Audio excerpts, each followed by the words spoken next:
Hi guys! I'm Paula! I'm Pam! And we're Two Beast Chicks! Surprise! Halloween! As you can see with our sa aming setup, sa aming lighting, Sa aming pa-smoke effect. sa aming headgear, ang pag-uusapan natin today ay Christmas! Hindi. Ito ay ang aming Halloween special. Yes, may pa-Halloween Ang special taray naman din ng gumawa. podcast na to. May special episode. May special episode at special effects. Special Kita mo naman effects. yan. Taray.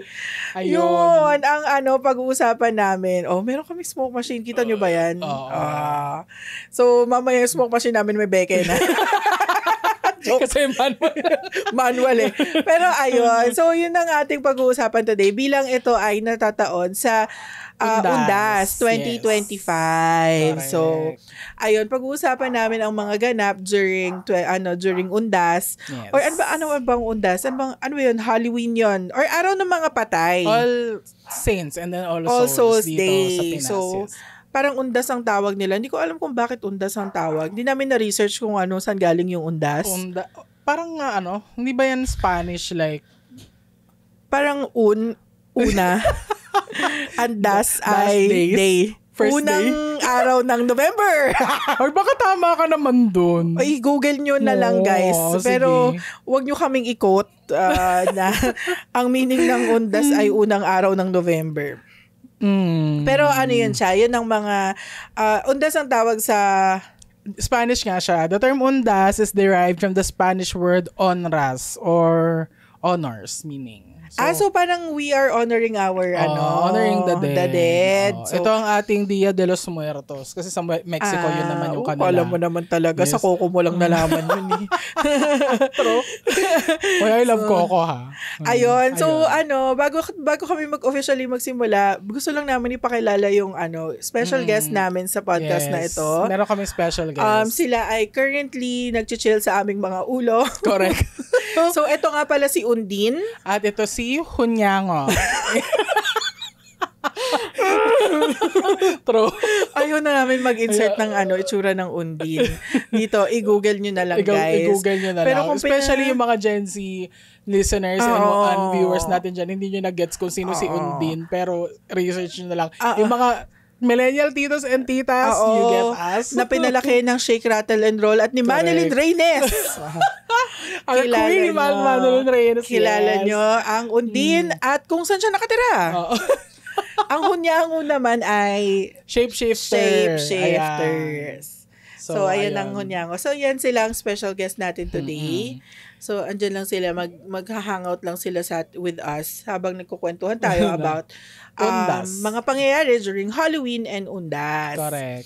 So, usually, sineselebrate siya during mga October 31, ganyan. Parang Eve.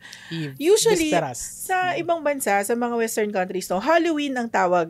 Halloween lang talaga. Kasi parang sa atin nun, hindi ko alam growing up, parang di naman natin sineselebrate yung Halloween. Undas talaga. As in, yung growing up, ang alam natin na ganap ng ganitong panahon is pupunta tayo sa sementeryo para i-remember yung mga kamag-anak natin na namayapa na ganyan. Pero hindi siya like Halloween, like yung tulad sa mga kasi movies, 'di ba, yung nag-Halloween party sila, dress up, ganyan. Pero ni-research namin like 5 minutes ago kung ano ibig sabihin ng Halloween at bakit nga ba siya sineselebrate. Yes.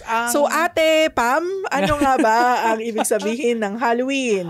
Okay, it was originated. It was originated. Tama yun. Tama yung grammar na yun from an English, from a person na favorite ang English subject. Tama talaga yung grammar nun. Sige, go. Nag-originate siya sa Celtic Festival of Samhain. Yes. At yun yung pronunciation niya. Pero ang spelling niya ay S-A-M-H-A-I-N. So, Sawain. Parang Samhain. Okay. Pero ang tamang pronunciation niya ay Samhain. Ganyan. Tapos, ito ay para i-mark ang end of harvest festival and then welcome the cold months of the year, which is November to December, winter na yan, diba? So, ayun. Ang festival na yan is, aside from celebrating the end of the harvest season, dyan din daw naniniwala sila na nagbe-blur yung line between ang mundo ng mga tao at ang mundo ng mga espiritu, ganyan. So, ang ganap daw ay they believe na since nagbe-blur nga yung line, may kalayaan yung mga spirits na mag-crossover dito. So, ang ginagawa nila, they dress up in costumes to ward off yung evil spirits. So, doon nag-start si...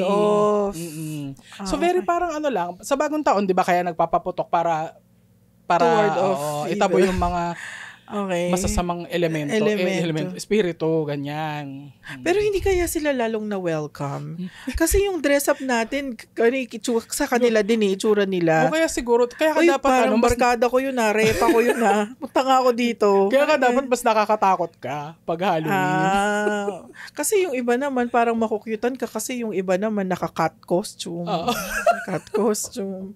Ganun. Ako mas bet ko yung mga Halloween costume na madudugo talaga. As in yung nakakatakot na Halloween costume. Kailangan mas nakakatakot ka. Oo. Grabe nung sa sobrang nakakatakot mo, pati yung multo natakot sa'yo. Bumalik dun sa mundo niya. Ayoko na nga dito. Parang masyadong bloody dito, sabi ng multo. Parang I don't like it here. O kaya marirealize niya, ay, same lang pala nung mundo namin. Balik na lang ako. Same lang. Same lang. Ayun, kaya pala ganon. Pero sa amin kasi noon, growing up, I mean, personally, hindi kami yung nagde-dress up, nag-Halloween hindi kami party. Trick or treat. Walang trick or treat.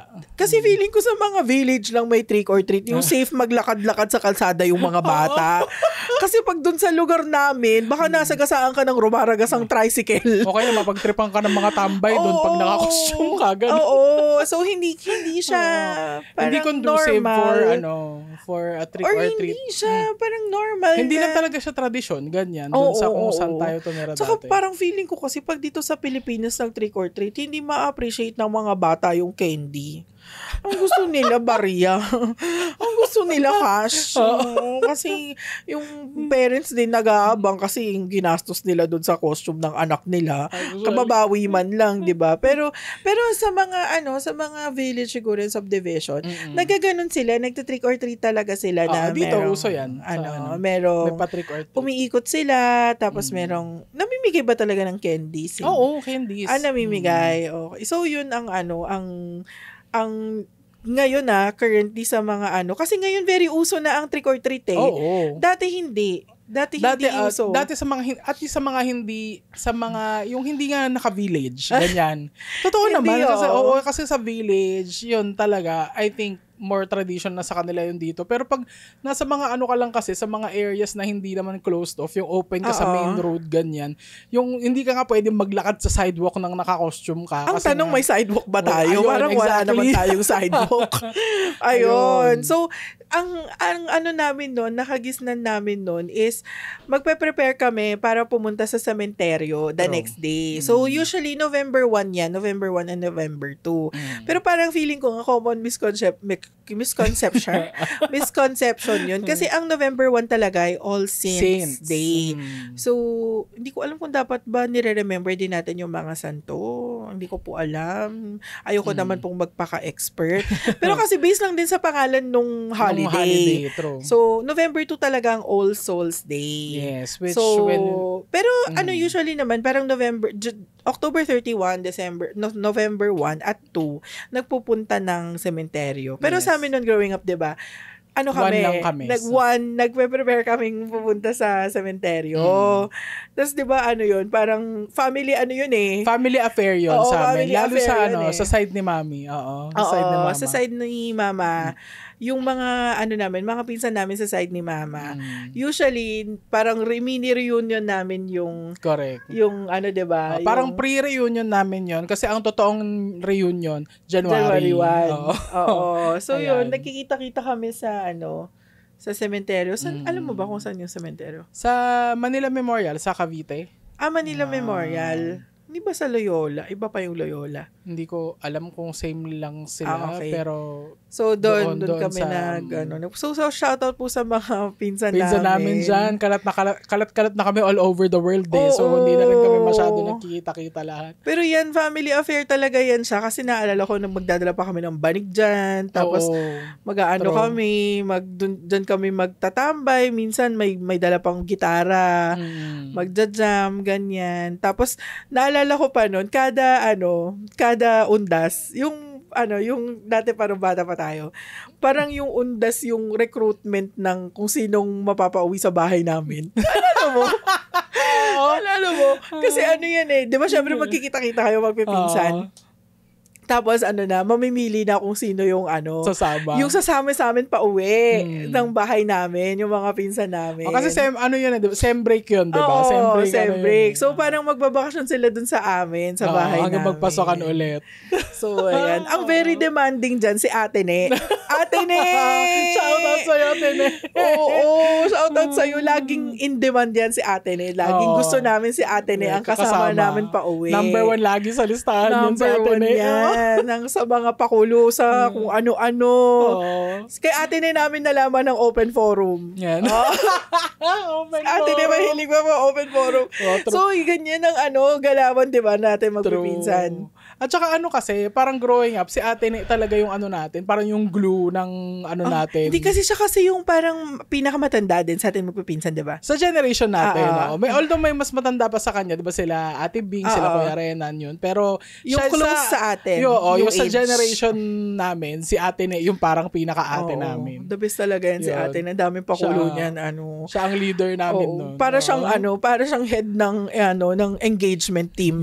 Ang dami niyang engagement. Dami niyang pakulo si Ate Ne. So, yun ang recruitment lagi ng ang undas. Pagkatapos nun, pag uwi, may bit-bit kaming pinsan. Either 1 or 2, meron kaming bit-bit na pinsan pa uwi ng bahay namin. Tapos, kami, dun sila sa bahay namin hanggang magpasokan ulit. Oo.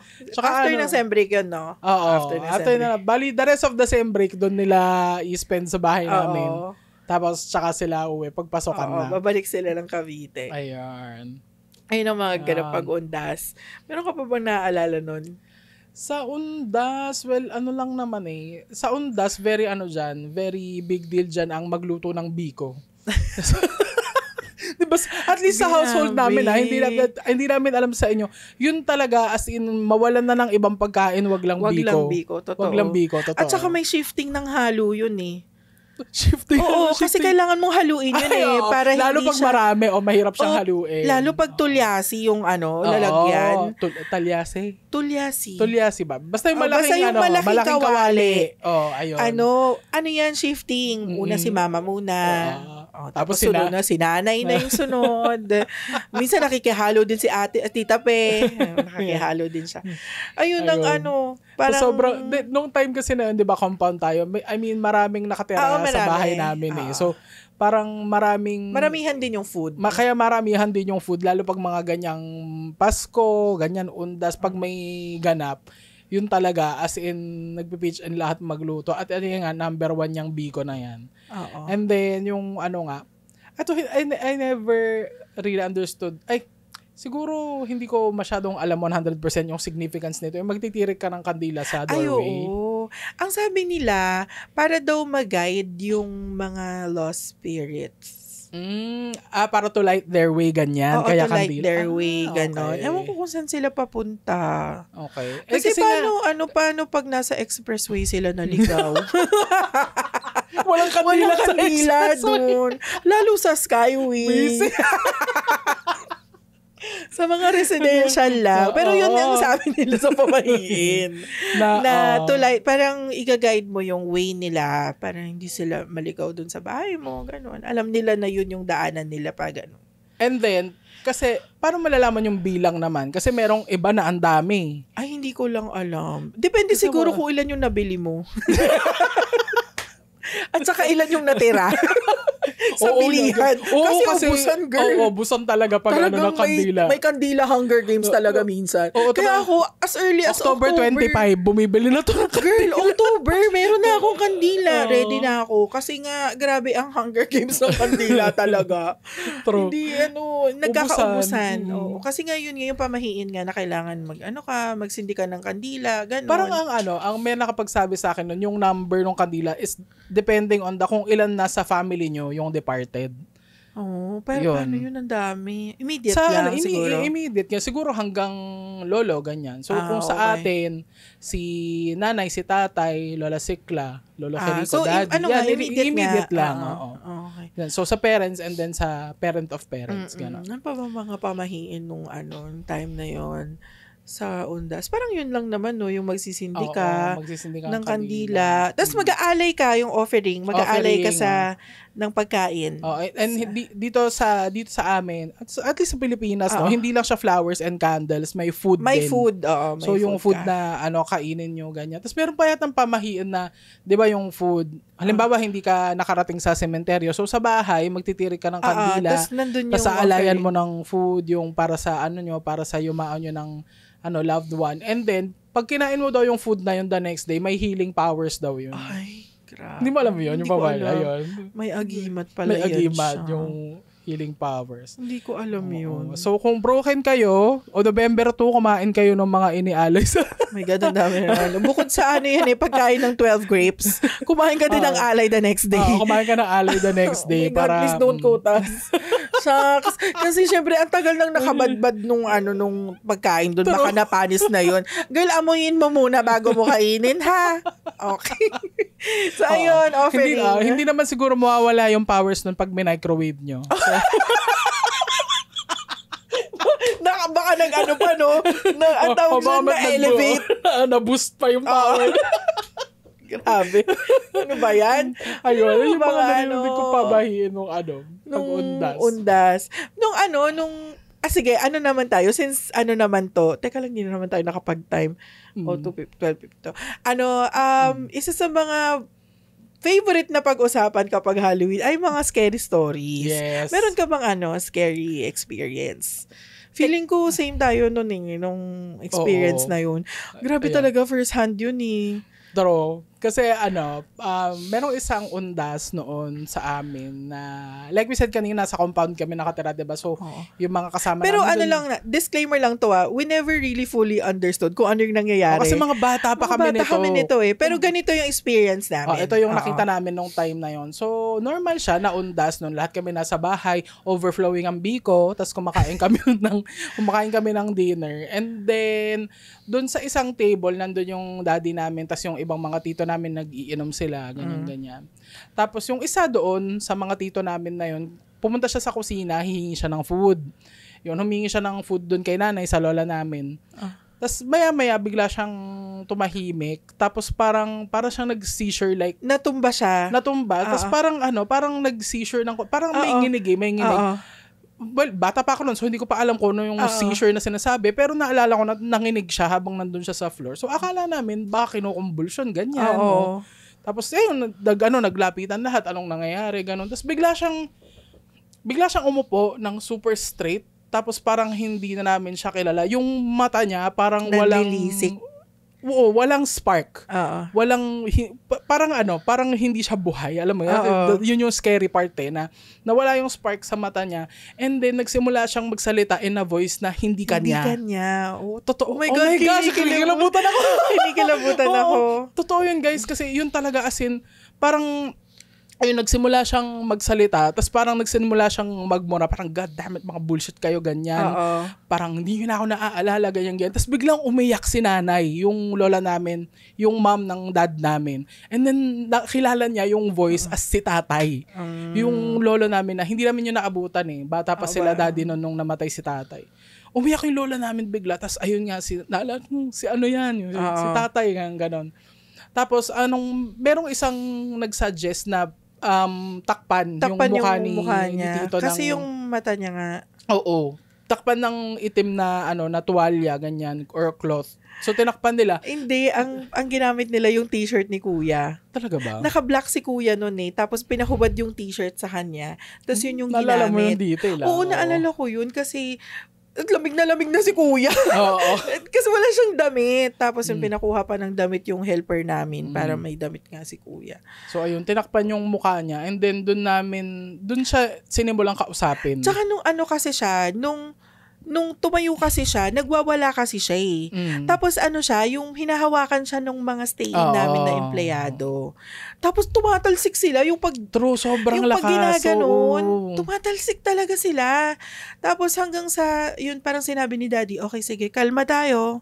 Tapos parang kinausap ni Daddy. Yun, kasi tapos doon siya kumalma. Tapos yung tinakpan yung niya. Tapos nakaupo lang sila doon. Tapos kinakausap nga ni Daddy yung mga Tapos ang scary doon, nagbabago yung boses niya. True. Nagbabago talaga. At kinikilabutan ako. Kasi naalala ko. Kasi lahat kami nandun eh. Lahat kami nandun sa bahay eh. Tapos, nagbabago yung boses niya. Tapos, nakilala namin yung iba. Yung iba na si Kuya Pedring, di ba nandun? Si Kuya Pedring ay dati naming driver. Kinikilabutan ako. Ako din. Ayun. So, nag-iiba-iba yung boses. Parang, at that point, parang nagpatawag na ng albularyo eh. Kasi may albularyo nearby. Talaga ba? Oo, nagpatawag ng albularyo. Hindi ko maalala yun. Tapos naalala ko nung ginather tayo sa sala. Tapos nandun sa gitna si Tito Rod. Oo, nandun siya sa gitna. Tapos, ayun, parang ang lamig. Naalala ko nun ang lamig dun. Walang electric fan walang aircon nung time na yun sa sala. Pero naalala ko ang lamig. Tapos pagpasok ng albularyo, marami sila dito. Yun yung una niyang sinabi.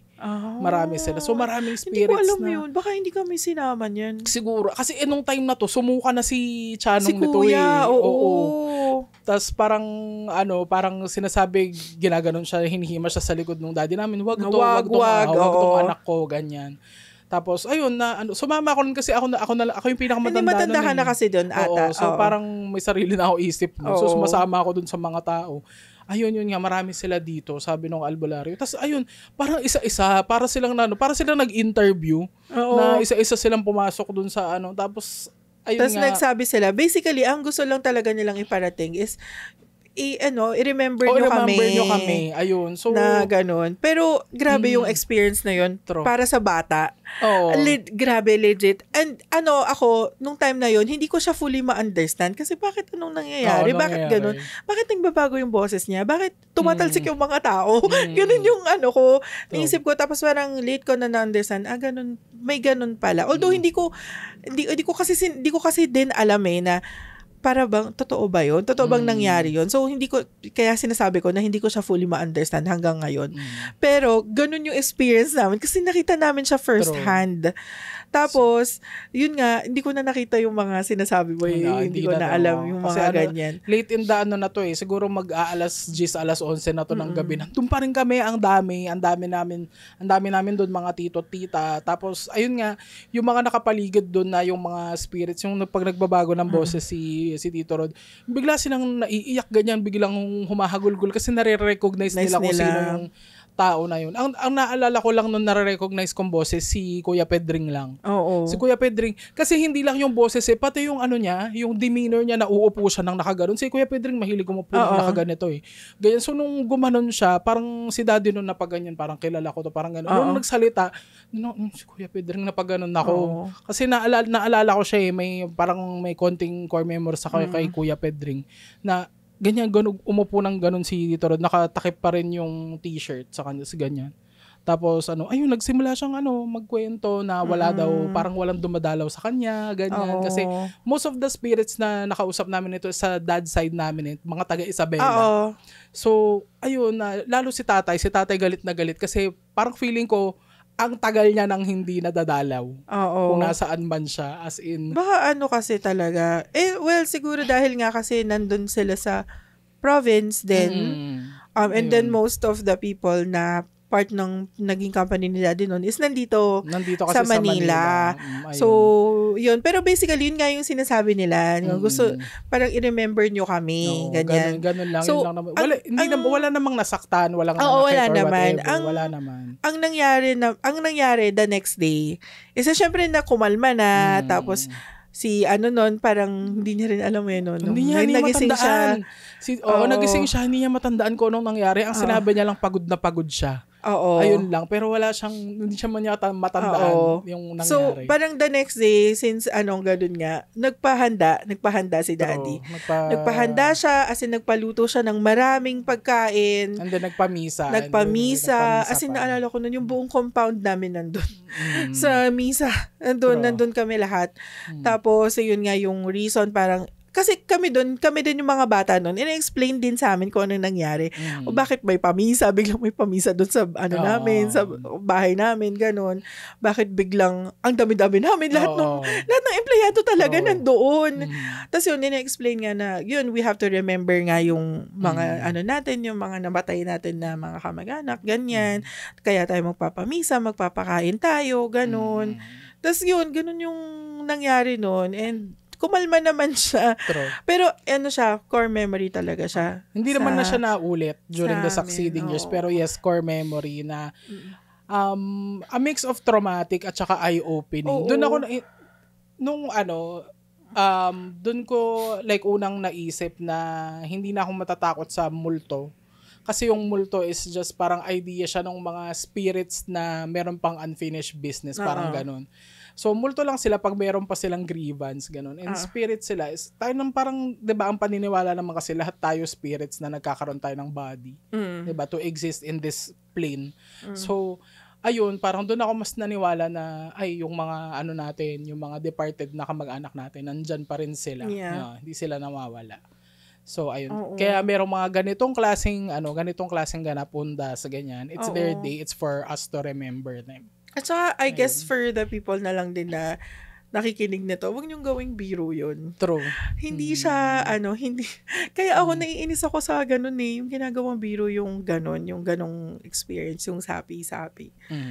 Hindi siya magandang joke, guys. And hindi siya, lalo na sa mga taong naka-experience, and siguro dun sa mga espiritu din na inaano nyo, na parang ini-invite nyo pa na na ganyan.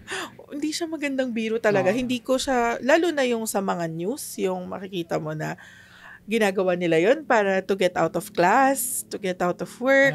Talaga ba, guys? Isip na lang kayo ng ibang reason. Pero hindi siya magandang joke, lalo na sa mga taong naka-experience ng ganun. Kung gusto nyo mag-absent, patanggal kayo ng appendix. Oo, wala yung use. Walang use yan. Tonsil. Kung gusto nyo 2 beses, right muna, tapos left. Dahil yung pera, di ba? Pantanggal lang kung ano-ano. Pero hindi siya magandang joke. True. Pero yun yung isa sa mga pinaka-scary na Kaya siguro takot din ako sa takot ako sa horror Ayoko talaga. Asan yung horror ng mga mumu-mumu, ganyan? Oo, ayoko talaga siya. Kasi nga dahil nga siguro yun at an early age na ko siya, na witness ko yung ganung pangyayari. So especially yung mga horror na matungkol sa mga possession. Oo, ayoko talaga. Duwag ako yung definition ng duwag. Sa mga ganon. Oo, kasi nga, first-hand experience Kaya ayoko nanonood ng mga horror. Kaya ayoko din ng Halloween season. Ayoko talaga ng Halloween season. Well, ako, ang gusto ko kasi sa Halloween season is yung yung costume. Ganyan. Parang you get to be anything you want during Halloween. I don't like it talaga. Lalo na sa social media, meron pa yan yung mga jump scare. Yeah. Isa rin yan. Hindi ako natambay sa social media pag ganitong season. But magpo-post lang ako ng costume ko for that year, and then bahala na kayo. See you in Christmas. Oo, kaya talagang pag natapos yung November 2, Pasko na yan. Pasko na yan. Tuloy-tuloy na. Tuloy-tuloy na, happy na. Pero I guess, meron din mga kakabit na yun nga yung mga okay na memories, yung mga reunion with your pinsan-pinsan. And I guess, nagbago lang siya nung may sarili na kaming death in the family. Nung nawala si Daddy. So, yun, ibang din naman yun. Kasi syempre, yung first few years of it, syempre, masakit yun, di ba? Kasi tatay mo yun alam ka namang hindi. Di ba? Pero, kumbaga, ang nangyari naman is doon naman kami sa Heritage ngayon nagkita-kita.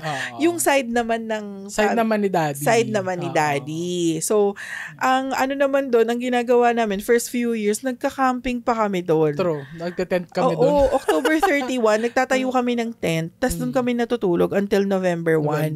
Nung time kasi na yon, wala pang masyadong nakalibing doon. True, maluwag. Sa Heritage Park dito sa Taguig.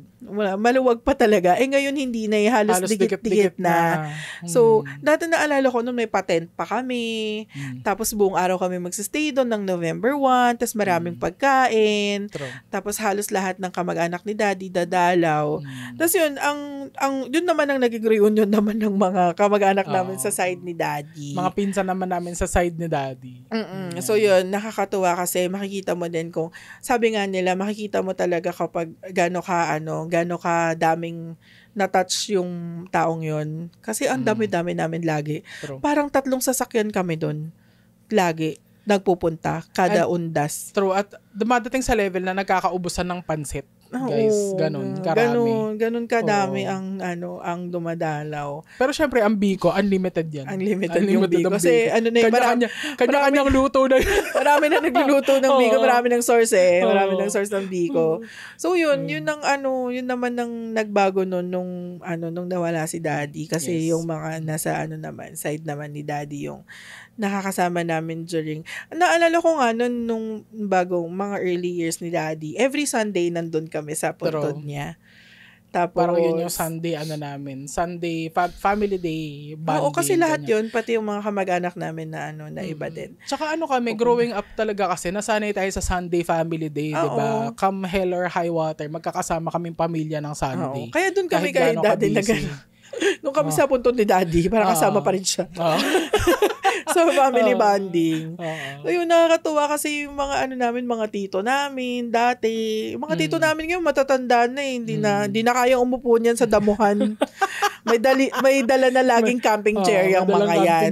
Dati hinihila namin yan sa damuhan. Doon sa Gano'n kami maglambingan. Sa Heritage Park. Kaya pag nakaupo kayo sa damuhan, di ba?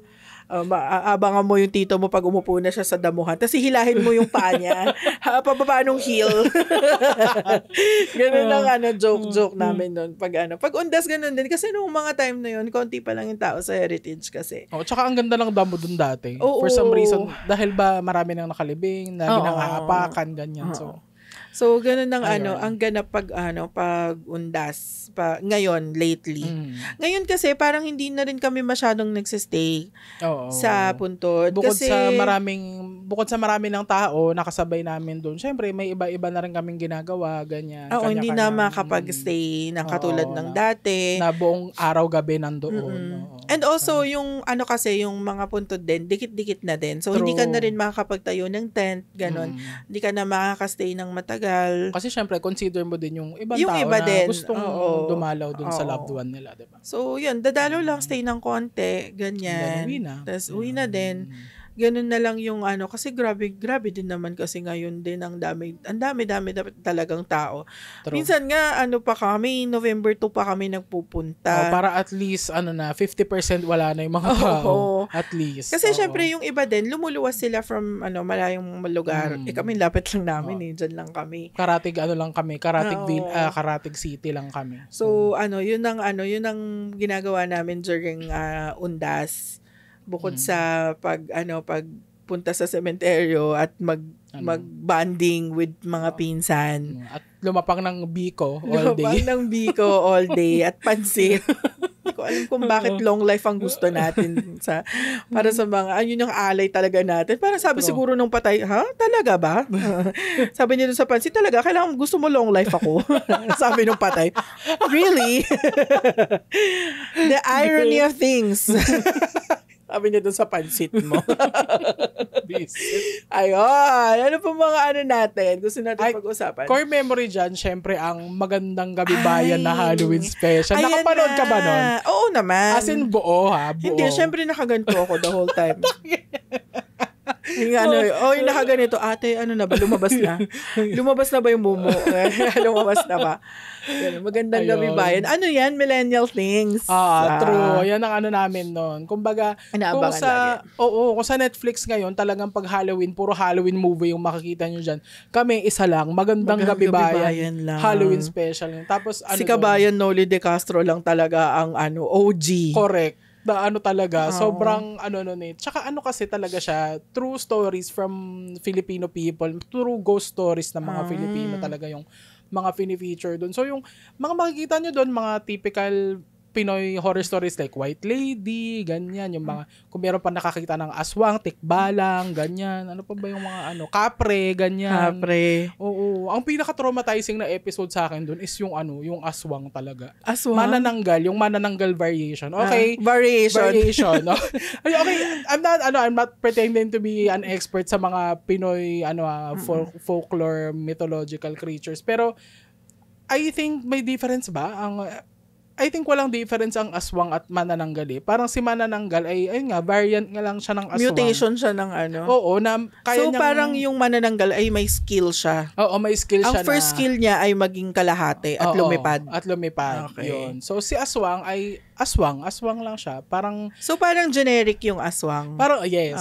I think, so, comment below kung merong mga, dyan, mga enthusiasts dyan ng Pinoy mythology na gustong i-correct yung mga sinasabi namin dito na we will be appreciative of that. So, ayun. So, ito talaga, hindi ko talaga matake doon. Sobrang traumatizing sa akin yung manananggal episode.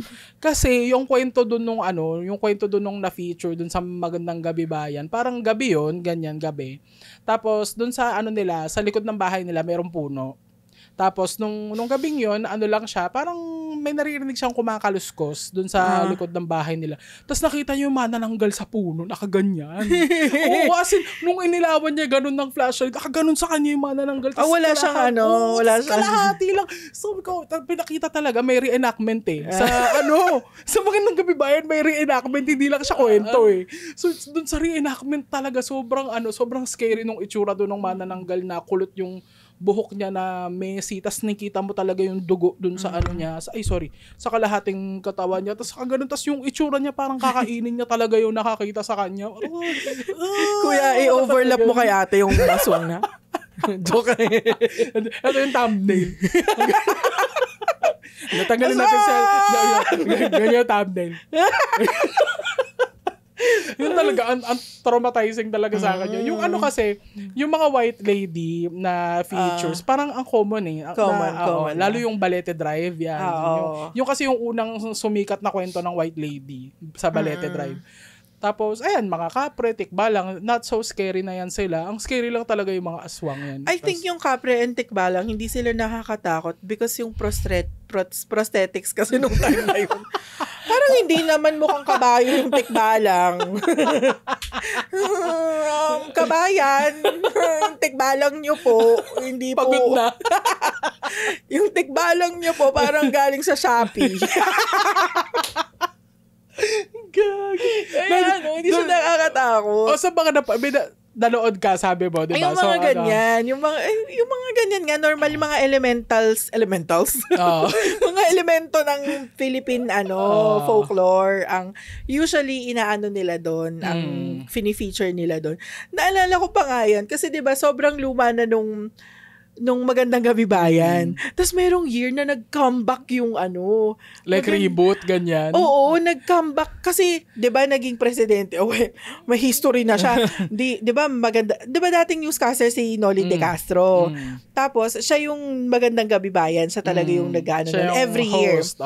Tapos, kasi siya, tumakbo siya for public office. President ba? Vice. Tapos, syempre, nawala na siya sa yung media, yung anchor. Wala na rin yung Magandang Gabi Bayan.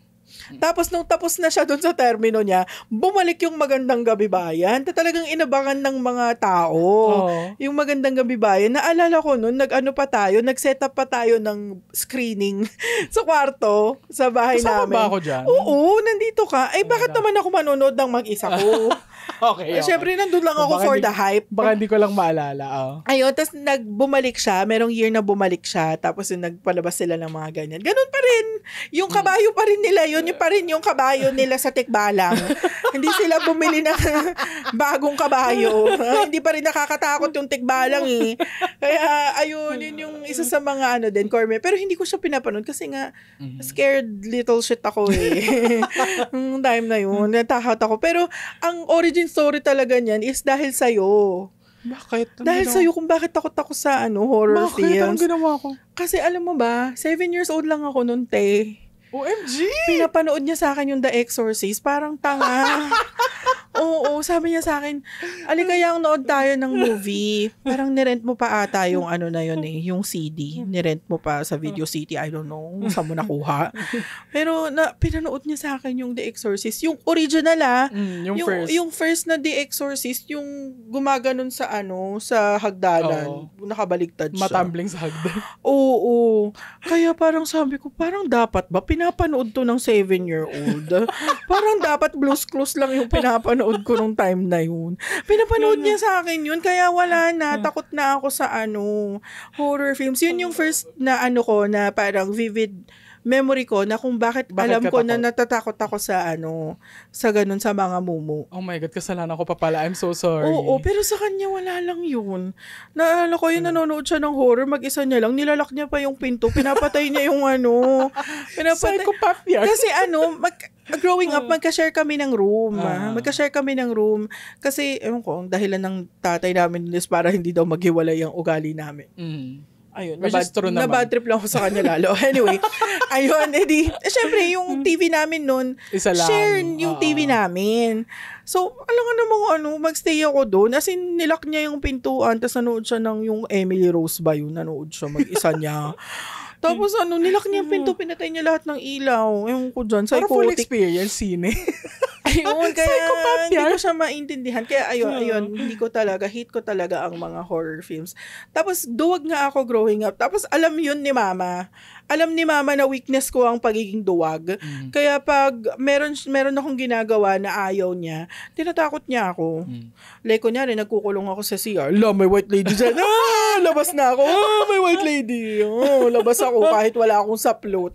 Wala akong damit na nagbababad ako sa CR, ganun. Lumabas ka na dyan. May white lady dyan. Ganun. Kaya lagi niya akong tinatakot sa mga ganyan-ganyan. Kaya ayoko talaga ng mga horror films. Kaya Ako naman nun, ang natatanda, kasi nung time na nanood ako ng mga ganyan-ganyan, mga yung Emily Rose, doon ako nagsisimula ng mahilig sa movies okay. And then siguro, movies in general yan. Oo, movies in general. And siguro for the hype din, kasi nung time, lalo nung Exorcist, diba, sobrang nung hype niyan dati. So, ako, wala lang. Siguro, for the hype ka lang talaga. Oo. Tsaka feeling ko din, hindi ako natakot nun kasi hindi naman siya about sa spirits, hindi siya about sa evil. Yun na makikita mo yung itsura ng spirit. Kumbaga, lang siya sapi lang, ganun, sa tao, ganun. Pero syempre, dami kasing jump scare nun. Oo, true. Yun nga lang. Nakakatakot din. At saka mas nakakatakot siya. At saka siguro rin kaya hindi ako masyadong takot nun kasi hindi ko naman talaga naiintindihan yung kwento. Bali na, dependent lang ako sa visuals, ganyan. So, okay. Pag nakornihan ako sa visuals, hindi naman scary. Pero pag naiintindihan mo yung kwento, syempre, scary. Na talaga, diba? Lalo yung Emily Rose, diba? Pero ang ganda ng ang ganda ng kwento noon, in fairness, ma-appreciate mo pag ka, lalo pag medyo ka sa Catholic faith, ganyan, maiintindihan mo na basta panoorin niyo The Exorcism of Emily Rose kung hindi niyo pa nakapanood. Maganda yan ngayon Halloween, panoorin niyo. Ma-appreciate niyo diyan yung parang kasi yan religion versus science din na ang theme niya, ganun. Tapos, ipine-present doon yung both sides nila na basta ang ganda, maganda manood kayo. Tsaka ang galing kasi nung artista din doon, promise, na gumanap na Emily Rose. Yun. Kaya parang wag na natin pag-usapan. Kasi ito pa naman pag nagkwento, siniset niya lahat Siniset niya yung setting, ganito yung itsura. Ganyan siya magkwento, kaya very yan siya, very magaling. Sabi nga ng teacher niya, magaling nga siya magkwento. Kaya siniset niya lahat. Kaya sabi ko, ate, gusto kong ganunin yung bibig niya. Tumigil ka nga dyan. Kung may kwento sa akin yan, wala akong pakialam dyan. Ayoko niyan. Ayun. Ano pa bang mga kaganapan during Unda season? Naanan natin yung trick or treat, diba? Kanina naanan natin mga trick or treat, ganyan. Natandaan mo ba yung oras? Overtime na ba tayo? I don't know. Hindi ko alam. Pero parang pwede pa naman siguro. Sige, siguro last na to? Or do you want? Actually, wala na akong maisip na. Yun lang naman kasi talaga ang ganap dito. Kasi more on, if you grew up in a Pinoy household talaga, it's about honoring the dead. It's not about parties. Oo. Pero ngayon kasi iba na rin talaga. Oo, iba na rin talaga. Siguro na-encounter na namin yung mga Halloween party. Yung pag ka na, ako yung professional na ako nag-uso si Halloween party na ganyan, meron kayong trick or treat sa office, ganyan. Yung trick or treat sa office is more of para sa mga anak ng mga empleyado para dun sa may mga kids. May mga ganyan, kids, sa Halloween. Tapos yung yung contest na pagandahan kayo ng decoration ng bay, ng Halloween decoration. Talaga? May ganun? May pa-contest kaming ganyan sa office at may cash prize sa may pinakamagandang bay o sa may pinaka-spooky na bay. Ganon. Parang hindi naman yata kami kasaling educators kasi wala kaming bay. Nasa training room kami. Wala kayong ide-decorate. Wala kaming ide-decorate. Alam namin, decorate namin tigi isang training room. Hindi naman siguro speaking of decoration, naalala mo ba during Halloween season sa CSA, kasi di ba yung CSA, nasa loob siya ng Dasma Village. Core memory din yan. Oo, tapos yung Dasma Village, every Halloween, bawat bahay doon, pagandahan sila ng Halloween decoration. Tapos, merong pang time noon na every after school, iniikot namin yung Dasma. Tinitingnan namin lahat yung decoration. Sa driver, pinapaikot namin yung driver sa Dasma kasi tinitingnan namin yung mga decorations nila. Tapos grabe, meron talaga doon legit na talaga, ginagastusan nila. True. Merong year na alala ko, meron siyang malaking gagamba doon sa gate niya. As in, kasing laki nung gate niya yung gagamba. Nice. Ganun. As in, ganung levels yung nila. Yung, I think sa din sa US din or Western mga culture, ganun din yung ginagawa nila. Nagde-decorate sila ng bahay nila. Dito naman, hindi naman masyado. Kaya... Bali, ang ine-effortan lang kasi dito, Christmas talaga. Oo, Pasko, pagandahan ng parol. So, yun, ko din yun. Masaya yun. Naalala ko, speaking of decorations. Naalala ko nun, meron akong nakitang bahay doon na yung front lawn niya, di ba yung gate? Tapos meron kasi mga bahay doon na gate, tapos may damuhan, may lawn pa sa harap, 'di ba? Doon sa lawn niya, parang sementeryo. May mga lapida. May mga yung tombstone na gano'n, yung malalaki, yung mga tombstone ganyan. Tapos meron ako naalala, may box doon na nakabangon yung skeleton. Ganyan. Ang galing, sobrang sobrang creative. Ine-effortan talaga. Kaya nakakatuwa pag umiikot kami doon. Kasi usually kapag mga start ng October yan, meron malamala Pero pag yung mga end na, yung pa-sem break na, ayun, makikita mo na halos lahat ng bahay naka-decorate na. True.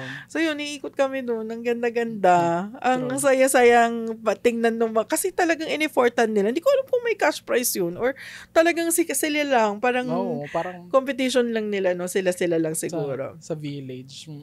Pero kasi kahit sa ibang village, hindi ko na-experience yung or nakita na meron mga subdivision na gano'n yung dinidesign nila yung bahay nila. Na ganong level. Kasi Girl Dasmariñas Village naman kasi. Oo, tsaka siguro kasi dahil meron silang lawn. Sa ibang village kasi walang lawn, sidewalk agad. Alam ka naman sa sidewalk ka maglagay ng tombstone, di ba? Tsaka saan mo ilalagay yung kabaong na may skeleton? Hindi kasha. Hindi kasha yung kabaong. Hindi kasha, girl.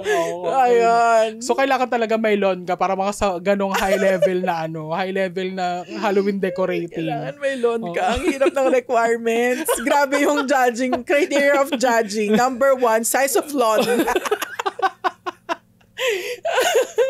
Ang hirap. So, yun yung pala, nakakaano rin pala yun. Nakakatuwang balikan. Hindi ko alam kung nagaganon pa sila ngayon. Siguro naman. Sa mga dyan, mga Agustinian dyan, chika nyo nga. Oo, comment nyo dyan. Ikot kayo dyan sa October 29 or 30. Mga ganyan. Kung nagde-decorate pa rin sila ng mga house nila. Ikot kayo. Tapos kung may picture kayo, post nyo. Tag nyo kami. Tag nyo 2-piece chicks para makita namin. O kaya kung bahay nyo yun. Yes, diba? Why not? Para makita namin ang inyong Halloween decorations. Chika nyo yan. Kuya, ilang minutes na? Nakita mo ba? Okay, sakto. Perfect. Ayan, so ayan ang aming mga last message mo sa mga tao na magre-remember ng Ondas this year? Final message po sa mga kababayan natin na pupunta sa kanilang yes, kandidato yan. Konsehala Pam! Sa ating mga kababayan na pupunta sa kanilang mga minamahal sa buhay na namayapa na sa mga sementeryo, please, Clay, go. Okay? Parang awa nyo na, okay? It's para bang ikaw yung may-ari ng sementeryo. Hindi, kasi lang, para reminder lang sa na, syempre, para naman ma-honor natin ng maayos yung mga kamag-anak natin, 'di ba? Iwanan nyo ba na parang basurahan yung yung mga nicho, 'di ba, mga puntod nila, wag namang ganun, 'di ba? So ayan, Clay, go. Mula sa inyong konsehala Pam. At syempre, wag natin kalilimutan na ipag-pray sila, ganyan yes. Hingin natin na magpatuloy sila to rest in peace, ganyan, at maging maligaya sila kung nasaan man sila ngayon, at i-guide din nila tayo together with the Lord sa mga decision natin sa buhay. Ayan. Correct. Clay, go. Ako ang message ko is, wag kang pumunta sa sementeryo kung wala doon yung patay mo, girl. Meron bang ganon? Kasi naman yung iba rumarampa lang eh. Totoo ba? Oo. Meron ka makikita dyan, rumarampa lang o gusto lang bumili ng potato corner eh, sa Heritage. At ang masama doon, yung baka pa yan, tumitira pa yan ng alay. Pag wala nagbabantay, di ba? Oo. Pumunta ka dun sa kung nasaan yung patay mo, girl. Huwag ka dun sa ibang sementeryo. Yun yung ko. And of course, remember nyo, hindi lang kayo nagpupunta doon para dumalaw. Ipagdasal nyo rin sila. Kasi yun, nagpunta lang kayo doon, nag-high lang kayo, tas uwi na kayo. Di ba? Tapos, ang mga kandila ay fire hazard. Remember. So, kapag magsisindi po kayo sa labas ng bahay nyo, patayin nyo rin po bago kayo matulog. Kasi po baka maka-aksidente kayo. Lalo na kapag magsisindi kayo ng kandila sa loob ng bahay nyo.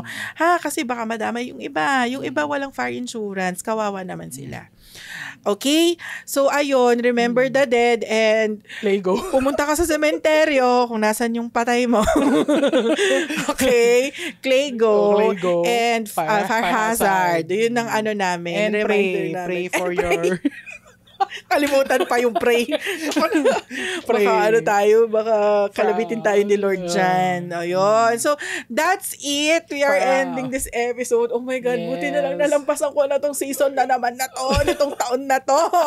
Oh my God, after this Pasko na, happy na tayong lahat. Correct. So, mula sa aming dalawa ni Paula at ni Undin at Honyango, happy Halloween, guys. Happy Halloween, everybody. And I hope ma-enjoy nyo yung the rest of the holiday season. Correct. Thank you so much. See you sa next episode. Bye.